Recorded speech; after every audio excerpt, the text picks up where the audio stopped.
Hello, nice people, how are you? Como estão vocês? Abri essa live aqui sem roteiro para conversar com vocês um pouquinho, enquanto a gente está subindo algumas aulas para a formação BeExpert, algumas aulas novas. E aí eu vou ficar disponível aqui para vocês fazerem várias perguntas, tá? Dúvidas que chegam no dia a dia para ver se vocês conseguem esclarecer essas dúvidas a respeito de dor crônica em qualquer região do corpo, tá?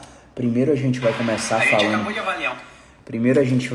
falando um pouquinho a respeito de dor de cabeça, tá? Em relação à dor de cabeça crônica, hoje a gente atendeu uma paciente que está há 3 semanas com dor de cabeça e ela relata ter uma dor de cabeça de intensidade 10 numa escala de 0 a 10, ou seja, é uma dor insuportável que para muitos pacientes eles estariam na emergência, né? Estariam se automedicando. E aí a gente fez uma série de questionamentos a respeito de quando começou a dor dela, porque não havia uma compatibilidade da história com o exame físico. E é o que acontece na maioria dos casos. Na maioria esmagadora dos casos, os pacientes chegam aqui com dor crônica achando que o diagnóstico que eles receberam do médico, do fisioterapeuta ou do exame de imagem são os causadores da dor dele. Mas quando a gente examina o paciente fisicamente, a gente percebe que a história que o paciente conta não tem nada a ver com o que a gente encontra no exame físico. Não quer dizer que a gente não leve em consideração essa história. A gente leva em consideração sim, mas o exame físico ele é predominante para que a gente tome a decisão clínica de intervir ou não, encaminhar ou não, e em caso de intervenção, quais técnicas a gente vai ter que usar para aquele caso. Mas voltando ao ponto, a história da paciente é de desencadear uma dor com a perda de movimento cervical. Basicamente, a paciente não conseguia rodar para a direita e inclinar para a direita. Os outros movimentos todos livres e sem exacerbação da dor. Apenas esses 2 movimentos cervicais exacerbavam a dor de cabeça, que era unilateral atrás do olho, irradiando do pescoço e ia até o ombro. E aí a gente colocou uma estratégia de movimento muito simples no pescoço dela e restabelecemos a mobilidade de rotação direita e de inclinação direita e a dor permaneceu igual.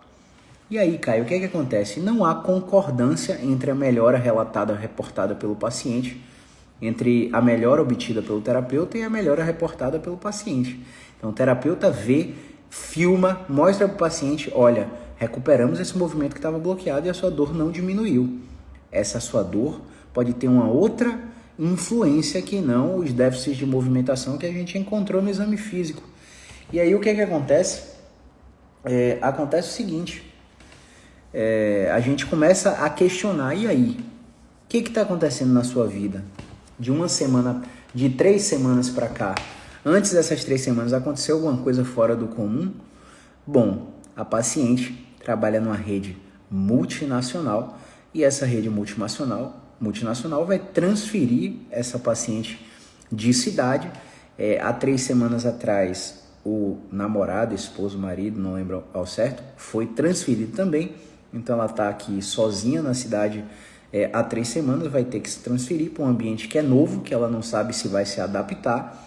A condição de trabalho dela atual já é difícil, porque existem coisas que acontecem no ambiente de trabalho que ela relata não ter condições de presenciar, mas tem que presenciar porque está no trabalho.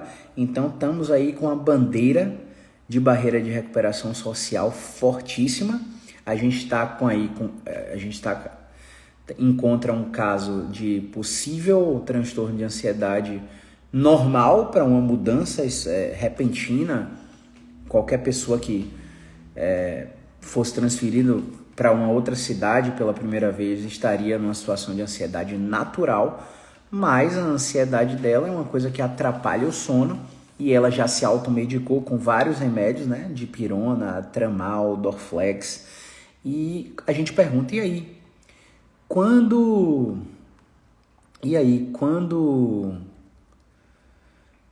você tomou esses remédios, o que é que você achou? Você achou o quê? Ah, eu achei que não melhorou nada, tá? E mesmo assim você continua tomando esses remédios há 3 semanas, ele é porque dá uma tentativa de aliviar. Mas você acha que tá aliviando? Não tá aliviando. E aí a paciente chega em si que o uso dessa automedicação não está funcionando. Então, qual que é a ideia? A ideia é enquadrar a paciente em um grupo de pacientes específico, cada paciente específico tem um diagnóstico diferente, por mais que a dor seja no mesmo lugar, por mais que o diagnóstico médico seja o mesmo, e a gente encontrou um diagnóstico de bloqueio de movimento no pescoço dela, a gente tratou o pescoço dela, recuperou o pescoço dela, mas a dor de cabeça não diminuiu. Então, estamos trabalhando com um cenário onde a paciente pode ter uma dupla apresentação clínica. E qual que seria essa dupla apresentação clínica? Ela tem um problema no pescoço e outro na cabeça, e esses problemas não são interdependentes. Eu recupero o pescoço dela, a cabeça não melhora. Existiria a possibilidade maravilhosa de a dor de cabeça dela ser cervicogênica, melhorar o pescoço e acabar a dor de cabeça. Isso aí seria o melhor dos mundos, mas não é o que se apresentou no exame físico dessa paciente. Então, o que a gente fez? A gente deu um contato de um neurologista cefaliata, que é um médico neurologista subespecialista em dores de cabeça. Aqui em Salvador, basicamente, a gente só tem como referência 2 profissionais e ainda um deles a gente não tem tido feedbacks de retorno positivo dos pacientes que a gente encaminha. Então, a gente encaminhou para um cefaliata daqui. Ela vai marcar consulta, porque a finalidade é investigar. Estou tendo uma franca crise de enxaqueca crônica que perpassa 15 dias? Se sim, quais estratégias a gente tem para utilizar, além da fisioterapia? Porque a abordagem da enxaqueca é multimodal. A fisioterapia reduz a intensidade da dor, reduz necessidade de uso de medicação, reduz frequência da crise, mas só a fisioterapia vai ter um resultado limitado no tratamento da enxaqueca. Então o paciente vai ter que ter um neurologista cefaliata, porque, por exemplo, essa paciente ela pode ter um quadro de enxaqueca por um distúrbio de uma enzima específica chamada CGRP. E aí existem drogas específicas que inibem a ação dessa enzima, que inclusive essa droga foi descoberta e patenteada por um médico brasileiro que hoje está nos Estados Unidos e vendeu a patente para uma multinacional, e é um franco exemplo de sucesso dos profissionais brasileiros no mundo, né? E aí pode ser que ele prescreva essa droga para ela e ela dê muito resultado, pode ser que ela não tenha resultado, pode ser que ela piore, ela vai voltar nele no caso para ver se a droga precisa, no mínimo, ser substituída. Acontece muito. E aí tem uma outra classe de medicações chamadas triptanos, que são abortivos de crise. Toda enxaqueca tem um pródromo, que é um período prévio ao desencadear da enxaqueca, onde a paciente tem um conjunto de sinais e sintomas específicos que as avisam de que a enxaqueca está vindo. Então, a paciente já sabe o que é o pródromo. No caso, existem pacientes que têm vontade de comer doce, por exemplo, começam a bocejar, ter sonolência do nada, começam a ter aura visual, então a visão fica embaçada, fica com estrelinhas, fica com aquela sensação de que você está olhando para uma pista com imenso calor e a imagem está borbulhando, sabe? Existe a possibilidade também dessa paciente do nada começar a ter dor abdominal e diarreia, e logo depois disso ela ter a crise de enxaqueca. Então os abortivos de crise triptanos, né, Sumax, Cefaliv e por aí vai, eles vão fazer com que essa crise, a intenção, né, é fazer com que essa crise não apareça. Existem ainda uma classe de medicação antidepressiva, amitriptilina, noratriptilina e por aí vai, que esse paciente vai fazer utilização, claro, com a prescrição médica do cefaliato, porque existe um desequilíbrio dos neurotransmissores no cérebro no paciente com enxaqueca.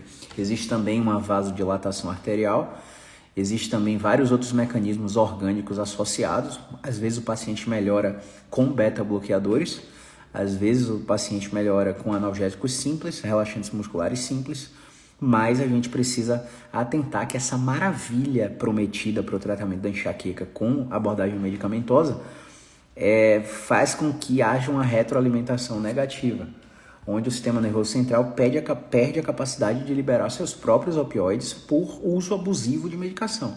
E esse uso abusivo de medicação vai fazer com que o sistema nervoso desaprenda a fazer analgesia, que todos nós temos essa capacidade. Então, existe um tipo de enxaqueca, isso já foi publicado em vários estudos científicos, inclusive apresentado no Congresso Brasileiro de Neurologia no ano passado, que existe uma enxaqueca refratária à medicação que é perpetuada por uso crônico de medicação. Então, se você está vendo aí que você tem crise de enxaqueca há 5 anos, há 10 anos, há 6 anos, há 3 anos e já usou todas as classes de analgésicos possíveis e você não tem melhora com essa... Você tem que usar indutor de sono para conseguir dormir, porque analgésico nenhum funciona. Muito provavelmente você já está com enxaqueca refratária à medicação e sua enxaqueca está perpetuando cada vez mais porque você usa medicação. Então existe um método, um passo a passo que os neurologistas fazem para tentar desmamar ou substituir a medicação que você está utilizando para que você tenha menos esse efeito, uma menor intensidade desse efeito negativo do uso crônico de medicação. Então, geralmente, na experiência que a gente tem com pacientes com enxaqueca, eles voltam a ter algum alívio com a medicação depois de 3 semanas sem uso. Mas não é todo mundo que consegue ficar 3 semanas sem usar. Às vezes, o que acontece? A crise de enxaqueca é tão forte, a fisioterapia não é suficiente para controlar a medicação.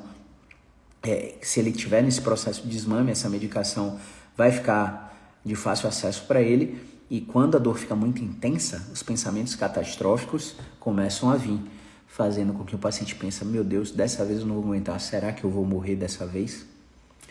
Eu fui para a emergência, tomei medicação na veia, tomei morfina, tomei codeína, tomei, enfim, opioide forte, continuo com dor de cabeça, minha pupila vai dilatada, eu tô com midríase, tô vendo um bocado de estrelinha na minha visão, tô com náusea, ânsia de vômito, já tomei antiemético e não melhorei.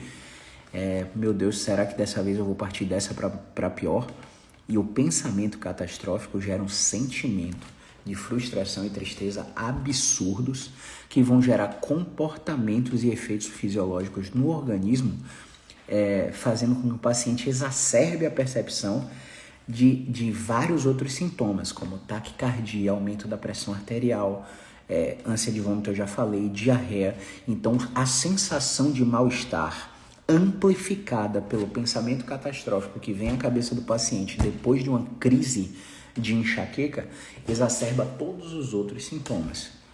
E aí você entende nesse momento por que o paciente com dor crônica, seja ela enxaqueca ou não, precisa de um psicólogo especialista em TCC, porque a terapia cognitivo-comportamental vai fazer a gestão da saúde mental desse paciente de uma forma muito efetiva.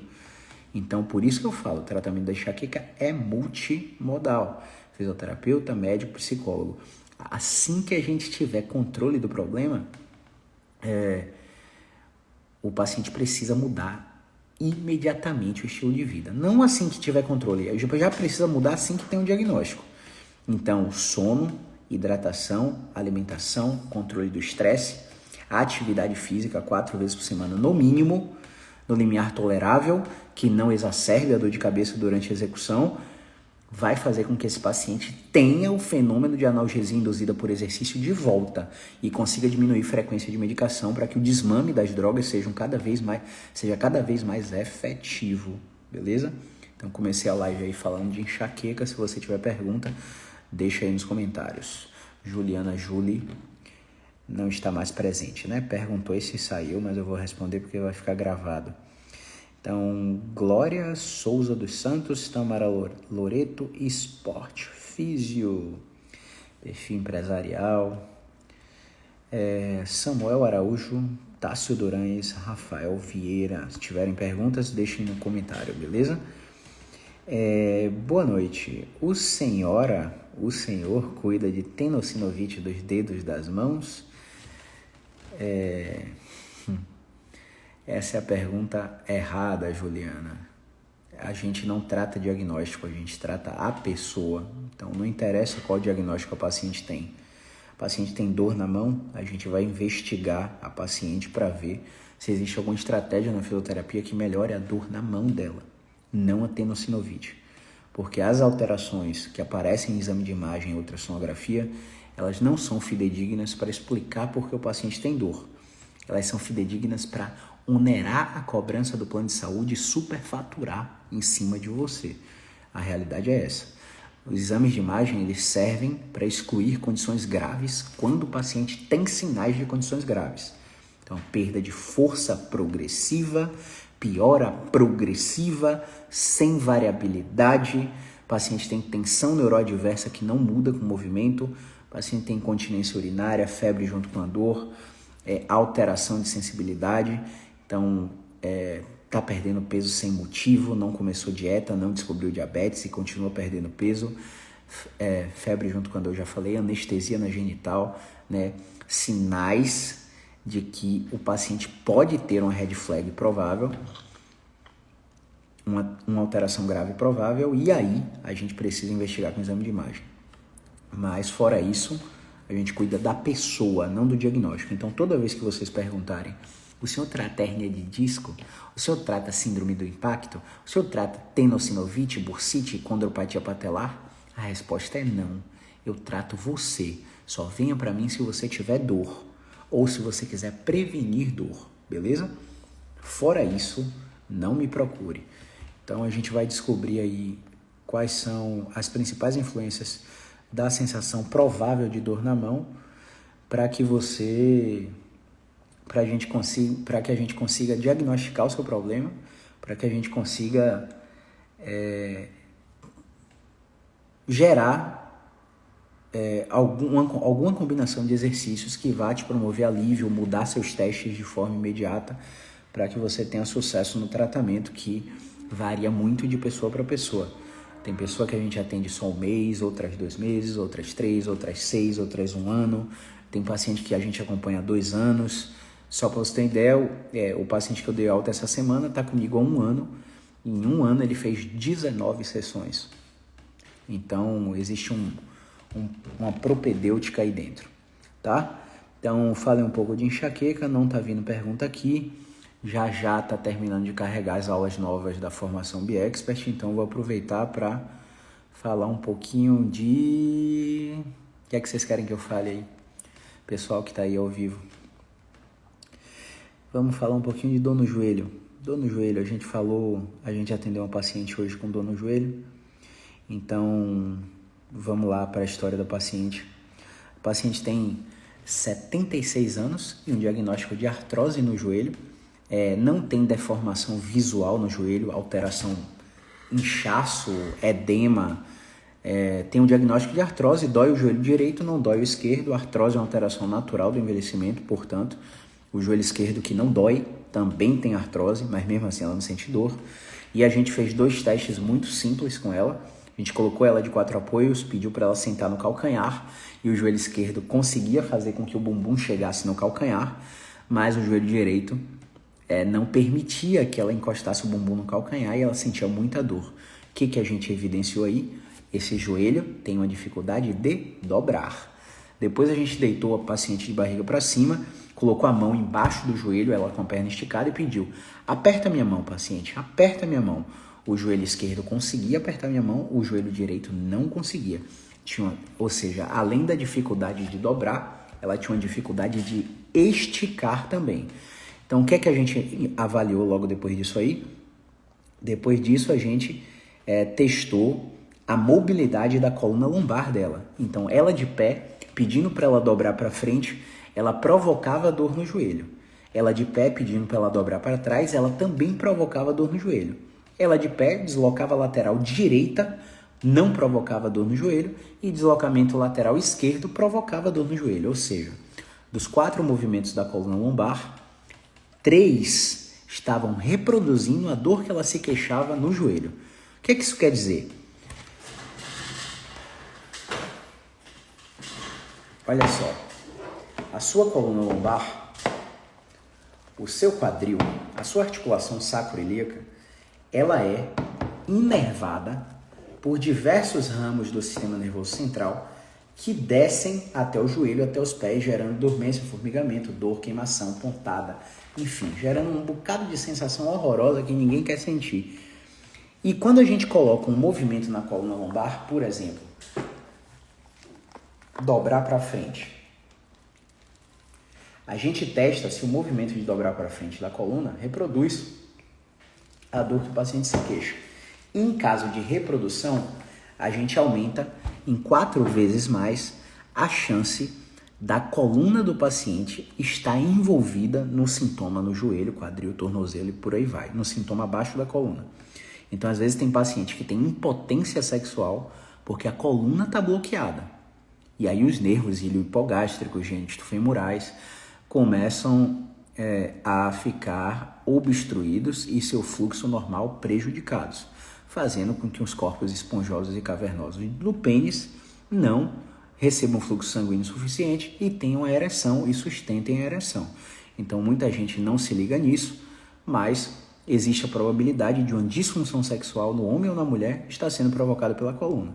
Assim como tem a possibilidade da coluna estar provocando cólicas abdominais na mulher, que toda vez que está com ciclo menstrual ativo, descamação do endométrio e por aí vai, a cólica ataca, ela acha que é natural porque é do ciclo menstrual, mas ela nunca investigou a coluna dela. Ah, ela não tem dor na coluna, você não precisa ter dor na coluna. Uma avaliação de movimento já indica se há alguma restrição ou não. Então, tendo restrição e tratando, existe muita probabilidade da cólica no ciclo menstrual que você sofre todo mês melhorar, porque esses nervinhos aqui, eles saem da coluna e também vão para útero, ovário e endométrio, tá? Então, voltando ao ponto da dor no joelho, a gente identificou que os movimentos da coluna lombar provocavam a dor no joelho da paciente, e aí a gente colocou um movimento muito bobo de dobrar para trás deitado. O paciente deitou de barriga para baixo, colocou a palma da mão na linha do ombro, esticou o braço e olhou para o teto, e repetiu. Esticou o braço e olhou para o teto. Ela fez umas 35 repetições disso comigo. Assim que ela terminou de repetir, o que a gente fez? Botou ela para ficar em 4 apoios e sentar no calcanhar. Ela sentou no calcanhar perfeitamente, ou seja, o joelho direito que não deixava ela dobrar para ela encostar o bumbum no calcanhar, liberou o movimento de dobrar e permitiu que ela alcançasse o calcanhar com o bumbum. Então, o que a gente infere desse achado do exame físico? Um teste de movimento na coluna, repetido, foi capaz de destravar o joelho de uma paciente que não conseguia dobrar. Depois a gente colocou a paciente de barriga para cima, colocou a mão embaixo do joelho e falou: aperta minha mão. O esquerdo conseguiu, o direito não. O direito passou a conseguir ainda com mais força do que o esquerdo. Olha só, isso existe a probabilidade que ela também tenha um problema no esquerdo, mas o esquerdo não está relevante o suficiente para desencadear sintoma que motive ela a procurar um terapeuta por causa do esquerdo, mas ela procurou por causa do direito. E como eu identifiquei isso, a gente testou o esquerdo também. Então, o esquerdo não modificou com as extensões lombares, mas a gente exagerou, colocou mais pressão na extensão da lombar. E quando a gente colocou mais pressão na extensão da lombar, o joelho direito dobrou mais ainda e o joelho esquerdo começou a apertar minha mão igual ao direito. Então, estamos diante de um caso de uma paciente condenada por um diagnóstico de artrose, sem conseguir dobrar o joelho para sentar, para defecar, sem conseguir esticar o joelho para ficar em pé, para poder dobrar para escovar o dente, por exemplo,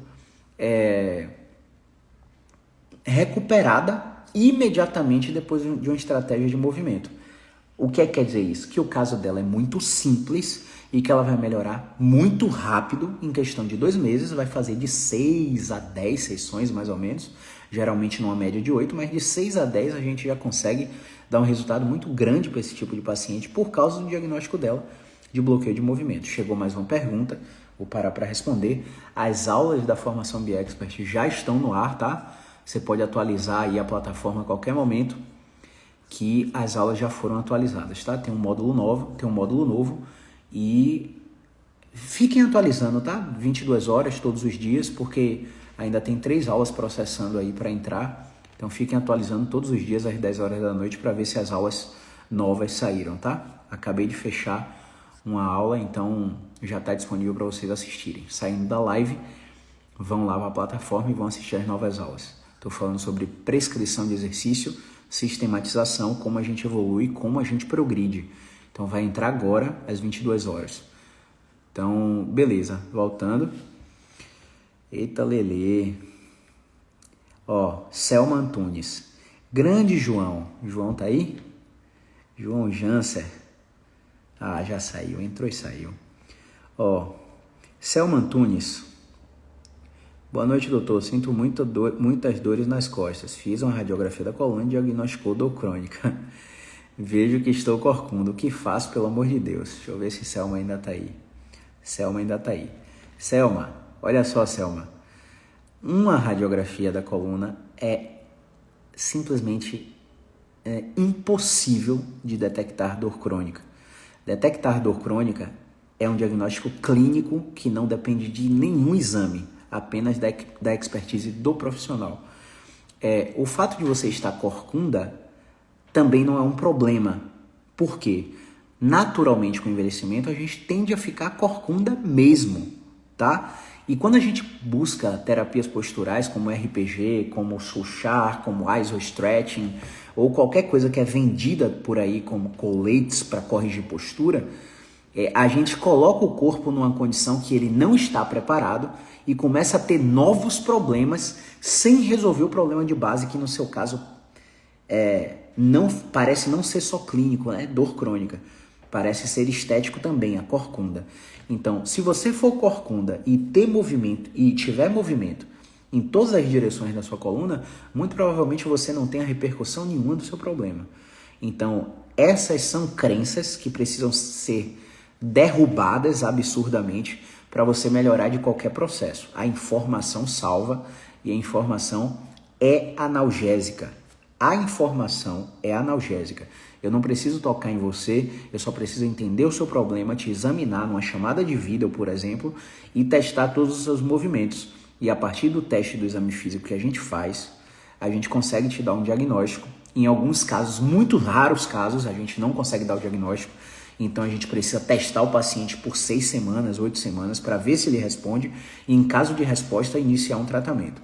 Mas é muito raro disso acontecer. Só para você ter uma ideia, do ano passado para cá, a gente tem 3 pacientes que a gente não conseguiu fechar diagnóstico porque vieram em uma condição de overuse, de sobreuso de medicação. Então, todos os sintomas do paciente estavam mascarados por medicação e a gente não conseguiu fechar o diagnóstico. Mas se você não for o caso, a gente consegue fechar o diagnóstico já na consulta e ver como é que o que é que você deve fazer, tá? O que é que você não deve fazer? Você não deve assistir a Globo e ouvir o médico do bem-estar, o médico de Ana Maria Braga, ou o fisioterapeuta que aparece no Globo, no Hora 1, enfim. Porque esses profissionais que aparecem no mainstream costumam vender soluções mágicas de tratamento que não tem base científica nenhuma, tá? Então, se vocês tiverem mais perguntas, podem começar a falar. A gente já falou de enxaqueca no início da live, falamos de dor no joelho. E agora vamos partir para o abraço. Cadê? Se tem mais.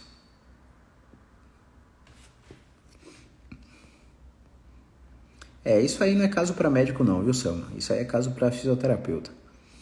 Médico trata doença, lesão e inflamação. Botem isso na sua cabeça. São coisas diferentes. Pacientes que têm dor crônica, raramente, mas raramente, coisa de menos de 5%, tem doença, lesão e inflamação, tá? Grande AD, tá melhor AD, continua melhor, manteve a melhora, tá fazendo os exercícios. Boa. Grande Sarita, referência do Pará, chegou atrasada. Vou estudar, olha, saiu da live para assistir. Saiu da live para assistir a aula. Esse Tássio, eu vou puxar a orelha pro Tássio. Boa. Tá acabando. Ó, vamos lá. Que mais? Pronto, maravilha. Chegou aqui, o esporão calcâneo na caixinha de interrogação. Tem aqui, ainda consigo entrar no seu curso? Consegue sim. Você só não vai ter o desconto que a gente deu para a turma anterior, né? Então fala comigo no direct, clica no link do perfil, vai para a página do curso que você quer e faz a sua inscrição, tá? Em relação ao esporão de calcânio, perguntaram aqui, vamos lá. Vamos falar um pouquinho de esporão, que é um outro mito gigantesco, né? Então, qual que é o sinal clínico principal de que você está tendo um esporão de calcânio ou uma fascite plantar realmente sintomáticos? Toda vez que você parte do repouso, os 4 primeiros passos são horríveis. Então, você assistiu uma série na Netflix, levantou do sofá para ir no banheiro. Os 4 primeiros passos, horrorosos. Você dormiu uma bela noite de sono, acordou, foi escovar o dente. Os 4 primeiros passos, horrorosos.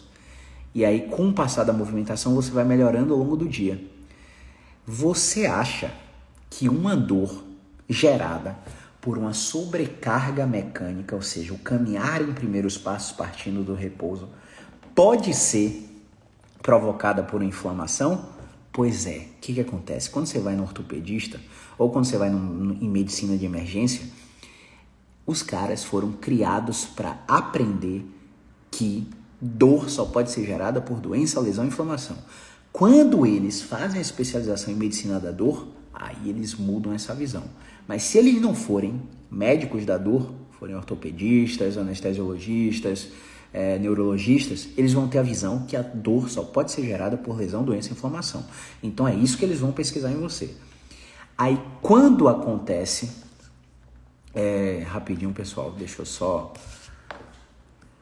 resolver uma coisa aqui muito rápida, são só 2 cliques. Para não perder o fio da meada, coloca aí nos comentários sobre o que a gente está falando, coloca foguetinhos aí. Certo.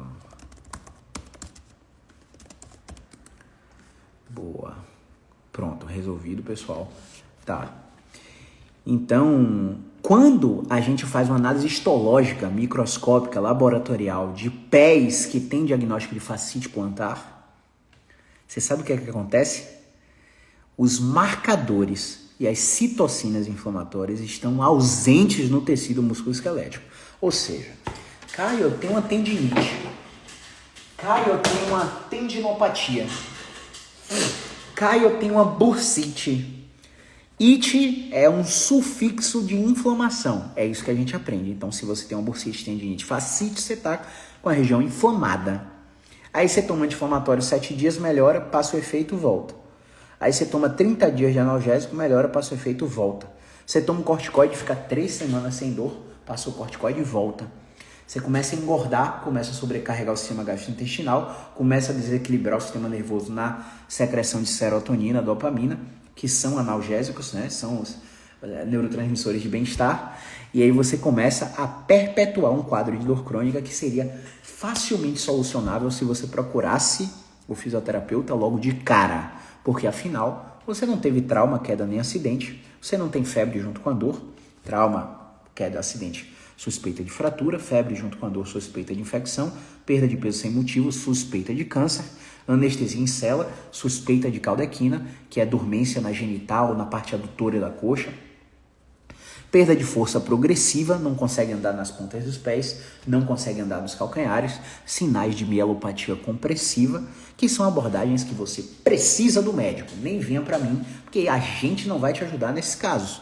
A gente vai te encaminhar para o médico. Afinal, você não teve nenhum desses casos, nenhuma dessas situações, não é mesmo? Mas a dor surgiu, sem razão aparente, saindo do carro, levantando da cama, depois de uma privação de sono, depois de um pico de estresse, depois de uma negativa de contratação, tá passando um processo seletivo, não foi aprovado, enfim, do nada. Isso é uma dor inespecífica, sem origem detectável. É uma dor que você sabe que não é secundária a nada grave, mas existem algumas coisas que estão associadas a esses quadros de dor. Então, quando a gente faz um corte histológico no tecido para analisar com microscopia, a gente não encontra marcadores inflamatórios na fascite. Quando a gente analisa o tendão de uma tendinopatia, a gente vê uma área com a ecogenicidade alterada na ultrassonografia e uma área saudável ainda maior do que um tendão que não tem a tendinopatia. Então, se a área do tendão com tendinopatia, a área saudável é maior, aquele tendão aceita a carga. Só que ele aceita a carga com dor. E a dor precisa ser sentida na execução desse tipo de exercício, nesse tipo de reabilitação. Porque a dor é um sinal que a gente colocou carga no tecido não saudável para que aquele tecido comece a gerar uma inflamação proposital, porque quando a gente agudiza um processo crônico com marcadores inflamatórios, a gente gera um fenômeno neurofisiológico no sistema nervoso de quimiotaxia. Então as células de macrófago começam a se deslocar pelo corpo para aquela região e os macrófagos começam a englobar aquele tecido morto para remodelar aquele tecido e você ter uma qualidade que a gente chama viscoelástica naquele tendão melhor. E esse é o princípio da reabilitação das tendinopatias reativas, mas eu estou falando aqui de fascite. A fascite se comporta como uma tendinopatia reativa. A fascite se comporta como uma disfunção contrátil. O que quer dizer isso? O uso continuado faz a dor pior, o teste resistido é positivo e ela se comporta como se fosse um bloqueio de movimento. E você fica tentando achar preferência direcional no diabo do pé do paciente. E o pé do paciente com disfunção contrátil não tem preferência direcional.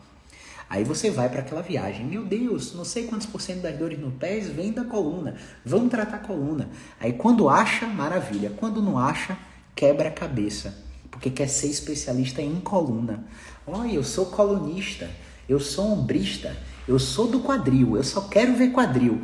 E você não sabe o quanto você perde de conhecimento por decidir se subespecializar em uma área do corpo numa época completamente de vanguarda, onde todas as pesquisas científicas estão achando múltiplas associações de dor, mas você está especialista em pé. E a dor é produzida no cérebro. E você não entende de neurociência porque você se especializou em pé.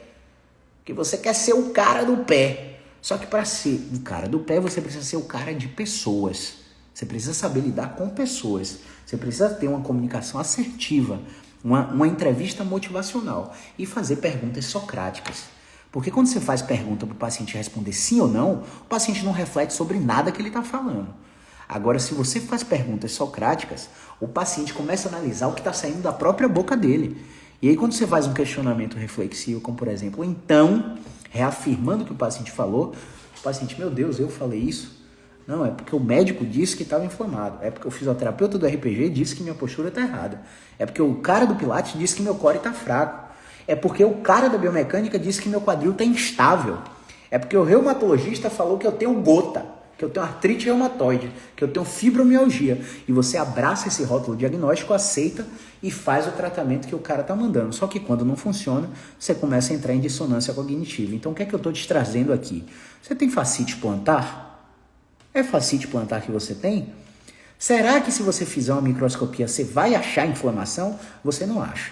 Então o tecido saudável do pé na fascite plantar é maior do que o pé que não tem fascite plantar. O que é que quer dizer com isso? Que o pé com fascite plantar recebe mais carga. Pode receber mais carga, porque tem unidades contráteis em maior quantidade do que o pé que não tem fascite plantar. Porque isso é uma adaptação, porque Deus é perfeito. Porque o corpo é uma coisa linda e a mãe natureza é que resolve o problema. A gente só entretém o paciente enquanto a natureza está agindo. E você tem que entender que para te falar isso aqui, eu tive que vencer várias crenças absurdas que a graduação me colocou, que a pós-graduação me colocou, que cursos fajutos que eu gastei mais de 300 mil reais e não acrescentou nada na minha prática clínica, me ensinou. E eu tô te falando aqui, ó, Voltaire, uma frase, se você botar no Google aí, frase de Voltaire, você vai ver. A medicina trata de entreter o paciente enquanto a mãe natureza faz o trabalho. E é isso na maioria das condições. A gente só alivia o sofrimento do paciente. Então, quem resolve o problema é a mãe natureza. Agora, você, que não está capacitado, que manda essas informações baseadas em diagnóstico, que não entende de pessoas, quer tratar a hérnia, quer tratar a artrose, quer tratar a tendinite, a bursite, você tem uma comunicação nocebo. Você reforça crenças negativas que o paciente tem a respeito de enxaqueca, a respeito de dor no joelho, porque é condropatia patelar, porque é desgaste, porque é lesão de menisco, porque rompeu o tendão, né? Você tem fascite plantar, você perpetua a dor quando você fala essas coisas para um paciente sem relato de trauma que é do acidente, sem doença reumática associada, com exames de sangue naturais, com achados de imagem que não explicam a condição do paciente. Então, Sarinha, valeu, Sara. Então, quando a gente entra no estado de flow, é difícil parar de falar, tá? Então, é isso, pessoal. A gente precisa entender, porra, se não tem marcador inflamatório na fascite plantar, e eu tenho esse quadro, primeiros passos horríveis, à medida que mexe, vai melhorando, então, e a gente entende que isso é um comportamento de uma tendinopatia reativa, a gente sabe o que a gente tem que fazer. O protocolo excêntrico que a gente tem que fazer para esse paciente. Vou até anotar aqui agora, porque eu tenho que botar lá dentro do BeExpert o protocolo excêntrico que a gente utiliza para fascite plantar. Depois me cobrem, tá? Me cobrem mesmo, porque se não atualizar essas aulas, vocês me cobram. Então, é muito paciente que tem dor no pé e que o problema está no pé, não está na coluna. É muito paciente que tem dor no quadril e o problema está na coluna, não está no quadril. É muito paciente que tem dor no joelho e o problema está no pé, não está no joelho.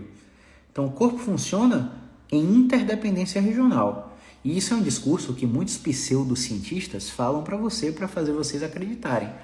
Só que quando a gente fala para você, a gente mostra. E se você não viu, é porque você não senta a bunda na cadeira para assistir meu YouTube. Se você não viu, é porque você ainda está procrastinando para entrar na formação BeExpert. Porque lá dentro você vê tudo isso que eu falo. Você pode até questionar, mas quando você vê as aulinhas lá com os artigos falando o que eu tô te dizendo, você entende que não é a opinião de Caio. Que Caio não é doido e tirou isso da cabeça dele. Que Caio tá só propagando a mensagem que não chega para a maioria das pessoas. Hoje é 10 de fevereiro. Se eu abrir o meu e-mail aqui, Gmail, vamos lá. Só para dar um exemplo para você. Eu vou botar aqui no e-mail o descritor Pedro. Pedro, para quem não sabe, é a Physiotherapy Evidence Database. Vou compartilhar a tela com vocês aqui. Tu tá vendo isso aqui? Tu tá vendo a data disso aqui? Ou seja, todos os meses, a Pedro manda para mim no e-mail, porque eu cadastrei o meu e-mail para isso, todas as evidências que saíram na Pedro. Então, se saiu na B&J um artigo sobre fascite plantar e a nota dele é 7 de 0 a 10, eu paro e leio. Agora, se saiu na Pedro e eu estou vendo que a nota não se aplica ou que a nota é 6 ou 5, eu nem leio. Então, a Pedro, mais ou menos, ela atesta para você que aquele artigo é de qualidade. Porque se você não tem uma formação em prática baseada em evidências, você vai ler, por exemplo, vou dar um exemplo aqui sem citar nomes, tá? Quem é de rede social aí com certeza vai saber quem é, mas enfim, é preciso mostrar como está errado para que o errado não se perpetue. Olha só, tem um nutrólogo aqui na Bahia que é muito famoso mesmo. É faixa de consulta dele de R$2.000 por consulta, só para você ter uma ideia. Eu sei porque eu já orcei, eu sei porque familiares meus já orçaram. E há 2 semanas atrás, ele postou um artigo mostrando que a ozonioterapia no paciente que tem hiperplasia prostática benigna diminui a hiperplasia. E diminuir a hiperplasia da próstata é fazer com que o paciente não tenha uma incontinência urinária, uma infecção urinária, uma retenção urinária, fazendo com que ele tenha desconforto abdominal. Reconectando, o alarme bateu aqui no celular, perdão pessoal. Enfim, vamos nessa. Quando ele postou isso, eu falei, meu Deus, a solução dos meus problemas chegaram. Meus problemas porque a gente está com familiar que está com hiperplasia, né? Vou ler esse artigo. Só que aí, Caio, você é fisioterapeuta, o cara é médico. Pois é, se eu falar uma merda aqui e tiver um médico que não estudou fisioterapia, mas que sabe de prática baseada em evidência, ele vai buscar a informação que eu falei na PubMed e vai ver se o que eu falei é verdade ou não. Ou seja, eu, Caio, fisioterapeuta, não preciso ser cientista para poder julgar se a intervenção que profissionais da saúde fazem tem efeito para o objetivo que é prometido. Então, se você, não importa, se você é nutricionista e está me falando low carb emagrece, eu não sou nutricionista, mas eu sei olhar na PubMed os artigos que comparam dieta low carb versus cetogênica, ou dieta low carb versus dietas hiperproteicas e por aí vai, e comparo os resultados finais para emagrecimento. Lembra, emagrecimento não é perda de peso, emagrecimento é perda de gordura. Então você pode baixar seu peso, mas engordar. E você pode aumentar seu peso, mas emagrecer. Então, para esse desfecho, eu sei dizer se aquilo que o nutricionista está falando é verdade, porque a evidência científica suporta aquilo. Então, quando o médico falou isso da ozonioterapia, que é uma coisa que foi prometida para dor, só para você ter uma ideia, é uma coisa que foi prometida para dor, ozonioterapia, anti-inflamatório, bactericida, enfim, várias promessas. Falei, porra, comecei a buscar no Clinical Trials, para você ter uma ideia, para uma coisa funcionar, por exemplo, beber água hidrata. Beber água hidrata. Então, se eu colocar um copo de água aqui e um copo de suco e beber os dois, a gente pode estudar se a hidratação celular foi mais eficiente em pessoas que beberam água ou que beberam suco, né? Porque o suco tem água, mas o suco tem muito mais do que água. Então, a hidratação de um suco não é a hidratação de uma água. Então, para eu testar se a água funciona para hidratar, eu tenho que comparar água versus suco. Por que eu estou dizendo isso? Porque para eu saber se a ozonioterapia funciona, eu tenho que comparar a ozonioterapia versus o que já é provado que funciona. Ou versus não fazer nada. Ou seja, para uma intervenção funcionar para um desfecho, a gente precisa de um ensaio clínico controlado aleatorizado. Quando eu quero avaliar a história natural de uma doença, eu pego pacientes com hernia de disco e radiculopatia, dor ciática com radiculopatia. O que acontece em 2 anos sem eles fazerem nada? Aí é um estudo observacional. Não é para saber se uma técnica funciona, é para saber o que a mãe natureza faz com essa doença se o paciente não fizer nada. E a gente tem estudo científico mostrando que em 1 ano, 88% dos pacientes com crise ciática e de radiculopatia melhoram sem fazer nada. Ou seja, se você é incompetente ou não tem conhecimento, você pode atrapalhar a mãe natureza. Então fica ligado. Voltando ao ponto, expliquei como testar uma intervenção se funciona. Então a ozonioterapia, nesse estudo que esse nutrólogo postou, não estava sendo comparada com nada. Com absolutamente nada. Era um estudo observacional, que não tem um poder para te dizer que a ozonioterapia funciona para hiperplasia prostática benigna. Só que o doutorzinho vende ozônio na clínica dele. Então, ou ele é um charlatão escroto, né, que agiu de má fé, ou ele é ignorante e não tem letramento científico. Ele não sabe de prática baseada em evidência. Ele sabe de inglês. Então, o que está escrito ali, ele traduz. Ele posta na rede social e vende o ozônio dele. Mas a metodologia científica ele não entende. Porque se ele entendesse, ele jamais postaria esse artigo. Então, quando eu li, eu fiquei decepcionado. Porque é um cara que viaja para o exterior direto, é um cara que sabe inglês fluentemente, é um cara que tem uma autoridade absurda no nosso estado, mas não tem letramento científico. Saca? Então, para a gente saber se uma intervenção funciona, a gente precisa de um ensaio clínico controlado aleatorizado. E por que eu sei dessas coisas? Porque todos os dias, todo santo dia, depois de ouvir minha oração quando eu acordo, eu leio um artigo científico. E não é artigo científico resumo, não. É LPPI, como o grande Léo Costa fala. Leia a porra do paper inteiro. Porque existe uma coisa em ciência chamada SPIN, onde você vê um resumo do artigo e o resumo do artigo diz: a terapia manual e a manipulação vertebral foi eficaz para a artrite reumatoide, foi eficaz para a enxaqueca crônica com aura. E aí quando você lê a metodologia do estudo, é uma metodologia do estudo que não fala sobre eficácia de intervenção. Isso é SPIN. E 95% da ciência publicada é SPIN. Revistas predatórias pagam pra gente publicar um artigo de qualquer jeito só para ter visibilidade. Você entende? Enquanto revistas realmente científicas, você sua a peneira, mestrado, doutorado, vários trabalhos de orientadores de mestrado para publicar, e ainda assim, em alguns casos, não conseguem publicar. Então, você precisa entender se o profissional que te acompanha tem algum tipo de letramento científico. Beleza? Deixa eu ver se chegou mais alguma pergunta aí. Vamos encerrar. Falamos demais, né? Falamos de enxaqueca, falamos de dor no joelho, falamos de fascite plantar, falamos de ciência. Então, deixa eu anotar aqui porque Eu queria até que vocês me ajudassem a falar qual o título dessa live. Vou deixar salvo aí no Instagram, no YouTube e vai subir para o Spotify. Qual é o título que você acha que eu deveria colocar nessa live? Eu vou anotar aqui, enxaqueca,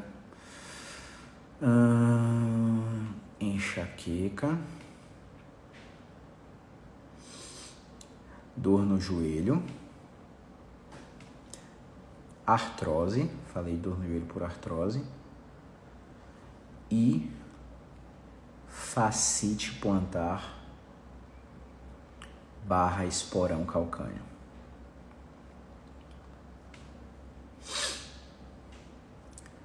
Ciência. O que vocês acham, pessoal? Qual o título que eu deveria dar para essa live quando eu salvar? Deixa eu ver se chegou mais alguma pergunta aí. Essa live...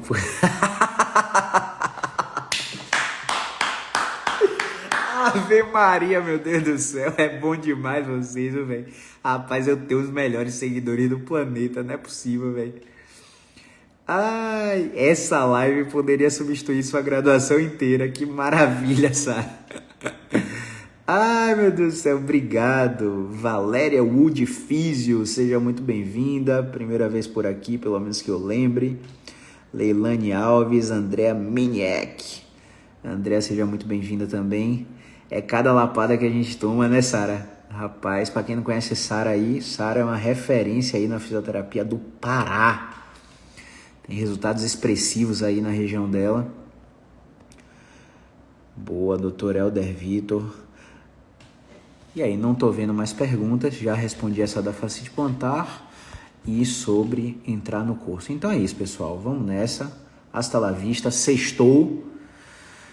Vamos descansar, porque amanhã tem aula na pós-graduação em dor. A gente vai ter aula amanhã com 2 gigantes da fisioterapia brasileira, o Rafael Krasik Alight e o Ney Meziar. 2 referências para mim, tá? Top 10 Brasil, com certeza ali os dois. Vai ter uma aula com eles amanhã para aperfeiçoar ainda mais a nossa prática clínica em tratamento de dor crônica, né? Domingo vamos descansar, vai ter conteúdo aqui todos os dias. Segunda-feira a gente está de volta. Lembrando que se você é aluno do Método BeExpert, atualizamos 3 módulos essa semana. As aulas estão em processamento. Eu peço que vocês apertem o F5 dentro da plataforma às 10 horas, todos os dias. E em breve vocês vão ter essa atualização para vocês assistirem, né? Tem uma atualização sobre Conditioning Pain Modulation, que é a CPM, que é como a gente testa a integridade do sistema nervoso central do paciente para saber se ele vai responder a um programa de exercício.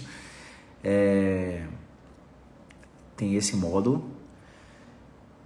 Sem teste sensorial quantitativo, viu? Sem testezinho de gelo, sem algômetro de pressão. A gente vai mostrar na nossa prática clínica como é que a gente faz. Tem uma atualização sobre... Cadê, meu Deus? Já esqueci, foi? Tô assim, pessoal, tô com a memória fraca. Reconhecimento de falha no tratamento conservador. Então, quando a gente avalia um paciente e a gente testa o paciente, existem critérios que fazem a gente predizer um sucesso terapêutico. Então, existe um conjunto de características que você já sabe que aquele paciente não vai responder ao seu tratamento. E aí você não perde o tempo do paciente, você já encaminha o paciente direto para o profissional que você julga necessário para o caso dele, tá? Então você vai aprender a entender as barreiras de recuperação psicológicas que não deixam o paciente melhorar. Você vai aprender quais são os dados de exame físico, principalmente nas articulações comprometidas, que predizem cirurgia. É aquela vovozinha que está com artrose absurda e precisa de uma prótese total no quadril, no joelho, precisa de uma prótese reversa no ombro, por exemplo. Então existem dados, existem achados do exame físico que fazem a gente predizer isso. Então muito fisioterapeuta se frustra porque fica tratando em tentativa e erro. Vamos ver aqui se melhora, faz isso agora. O paciente não melhora. Acaba o tratamento, o paciente não melhorou, o paciente está frustrado, não fala que fisioterapia não funciona, não indica você para ninguém. Então, muitos fisioterapeutas se frustram por isso. não sabe reconhecer os critérios de insucesso no tratamento conservador. Vai ter uma atualização agora, o módulo 25, e a gente acabou de atualizar o 27º módulo. Ó, esse curso começou com 8 módulos. Estamos com 27 módulos. 27 módulos. Olha como esse curso cresceu. Esse curso foi vendido a 4.997. Não, a 497 na primeira turma. R$500. Ninguém comprou. Ninguém comprou. Olha só, quando eu botei o curso a R$2.500, aí a primeira turma fechou, 10 alunos. Hoje o curso está 4.300 e vai subir para 5. Vai subir para 4.997. Aproveite enquanto está 4.300, está 12 de 428 para você entrar, porque vai subir. O curso está crescendo e como a Sara falou aí, poderia substituir sua graduação inteira. Não, gente, mentira. Só na área musculoesquelética, tá? A gente precisa de conhecimentos em neurologia, que você não encontra aqui. A gente precisa de conhecimentos em dermatofuncional, que você não encontra aqui. Em geriatria, que você não encontra aqui. Claro, muitas coisas se aplicam a todas as áreas, mas é específico para a área musculoesquelética. Então tá valendo demais, não é porque eu que fiz, não. É pelos feedbacks dos alunos mesmo. Aqui nos destaques você vê, destaques alunos 2, você clica lá e vê o que a galera tá falando da formação BeExpert. E o módulo 27 é sistematizando a prescrição de exercício. Basicamente, a gente está falando, já teve uma atualização semana passada, sistematizando o tratamento das radiculopatias, que são casos que a gente acompanha por um ano, faz 19 sessões. Então a gente sistematizou o que é que a gente faz nessas sessões durante um ano com os pacientes, como a gente aborda, quais são os critérios e características, e agora a gente sistematizou a prescrição de exercício. A gente tinha um módulo de prescrição de exercício, mas não era sistematizado. A gente dava os exemplos dos exercícios mais básicos que a gente fazia, que a gente faz nos pacientes, mas não era sistematizado. Como avançar, como progredir, como começa, como termina, quais são as evoluções, o que é que a criatividade da gente colocou para a gente fazer a prescrição desses exercícios. Está muito interessante. Não é porque eu que fiz não, viu? Mas está muito interessante. Quando eu vejo seus vídeos em atendimento, fico me sentindo melhor. Que maravilha. Boa. Oi, oi. Então é isso. Essa live poderia substituir sua graduação inteira. Eu vou deixar esse título aí. Vai ficar salva, tá, galera? Vai descer no Instagram, vai descer no YouTube, vai descer no Spotify, Apple Podcasts, Cashbox e Google Podcasts. Então você escuta no treino, escuta no trânsito ou assiste no YouTube se você quiser ver esse cara que tá precisando de Botox aqui, tá? Grande abraço, movimento é vida.